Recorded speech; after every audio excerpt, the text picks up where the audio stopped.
I've had a great opportunity in the last actually several months to travel to Washington, D.C. Twice. The first trip was right before Christmas. It was part of I was selected by the American Association of School Administrators, which is the parent organization of TASA for nationally school superintendents. I was the AASA Superintendent of the Year for the state of Texas last year.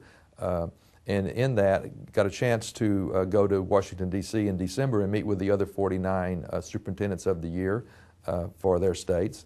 And we got to do some fun things over 2 days. We went to the Capitol, met with the Senate Education Committee staffers, talked about education policy, what they're going to be doing with NCLB, those kinds of things, gave some input about that.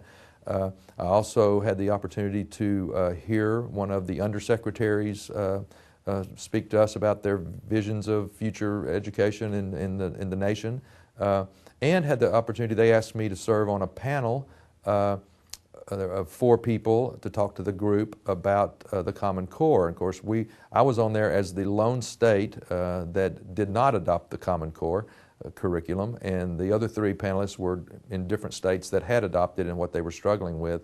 And it was a great opportunity for me to be able to tell them what's going on in Texas, what's going on in Coppell. They were all a little bit surprised. I just said, I don't know anything about the Common Core, because we're not looking at the Common Core, and in fact, I don't believe it's the federal government's responsibility to be telling the state or the district what we should be teaching our kids.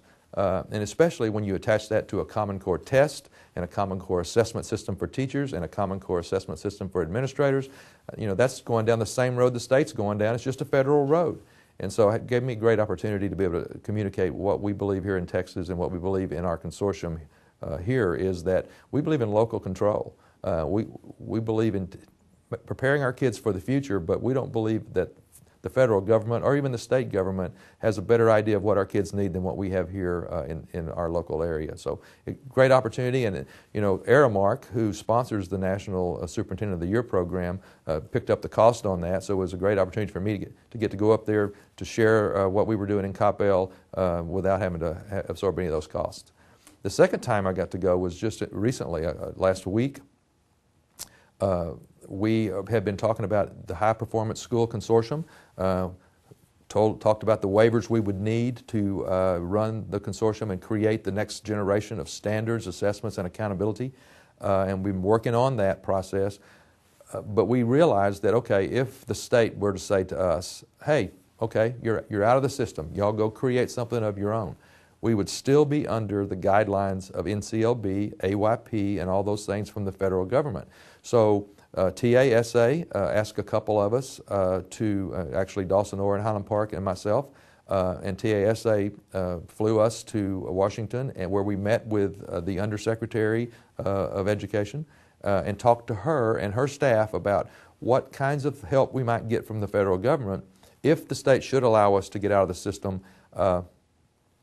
Would they allow us some waivers from things like AYP and those other things that we think keep us in the box of testing? It was a great opportunity to get a chance to have that dialogue. She was very interested in what we were trying to do here in terms of the transformation of the classroom, and she has arranged for us to begin to talk some more. And it was just a great opportunity to be able to start the dialogue, because we know if we do have the bill that gets passed that gets us out of the system as a consortium, we still are going to have to deal with the federal government, NCLB. And then TASA, being the leader in that, it picked up the cost on that trip too. So it was a very great opportunity to start the conversation that we hopefully will have a chance to have another conversation with them when we get out of the state system, and should that happen.